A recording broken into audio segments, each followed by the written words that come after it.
அஸ்ஸலாமு அலைக்கும். புர்தா செய்வது எப்படின்னு பார்க்கலாம் வாங்க. 4 தக்காளி எடுத்துக்கணும். 3 கத்திரிக்காய் எடுத்து சின்னதாக நறுக்கி போட்டுட்டு, ஒரு உருளைக்கிழங்க சீவி சின்னதாக கட் பண்ணி போட்டுட்டு, 5-6 பச்சை மிளகா, காரத்துக்கு ஏற்ற பச்சை மிளகா போட்டு, சின்ன வெங்காயம் ஒரு 10 சின்ன வெங்காயம், 5-6 பூண்டு எல்லாம் போட்டு, ஒரு குக்கரில் ஒரு டம்ளர் தண்ணி ஊற்றிட்டு இந்த அறுத்து வச்ச பொருள்களை பூரா போட்டுடணும். ஒரு ஸ்பூன் சீரகம், கொஞ்சம் மஞ்சத்தூள்,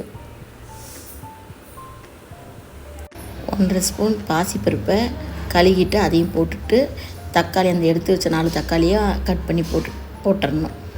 ஒரு சின்ன நெல்லிக்காய் அளவுக்கு புளி போட்டு கொதி வந்த பின்னாடி குக்கர் விசில் மூடி போட்டு 4 விசில் விட்டுருங்க.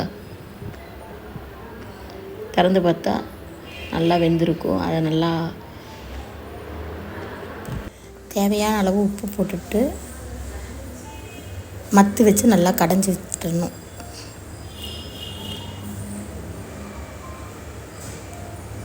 கடைஞ்சி நமக்கு எவ்வளோ தேவையோ அவ்வளோ தண்ணி ஊற்றி வச்சுட்டு, ஒரு பாத்திரத்தை வச்சுட்டு கொஞ்சம் தேங்காய் எண்ணெய் ஊற்றிட்டு,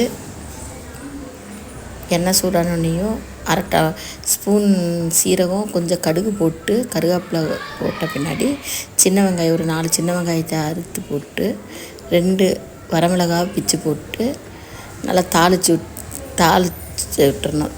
தாளித்த பின்னாடி கொஞ்சம் பெருங்காயத்தூள் போட்டுடணும்.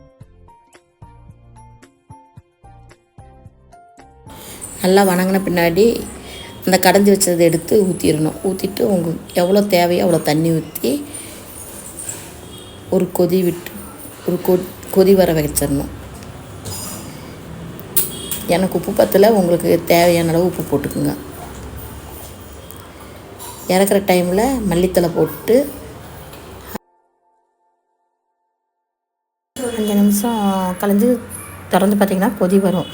அப்புறம் ஆஃப் பண்ணி விட்டுட்டு ஒரு 1/2 ஸ்பூன் நெய்யை ஊற்றிட்டு மூடி வச்சுருங்க. இது கிச்சடி சாப்பாட்டுக்கு, தோசை, இட்லிக்கு சூப்பராக இருக்கும்.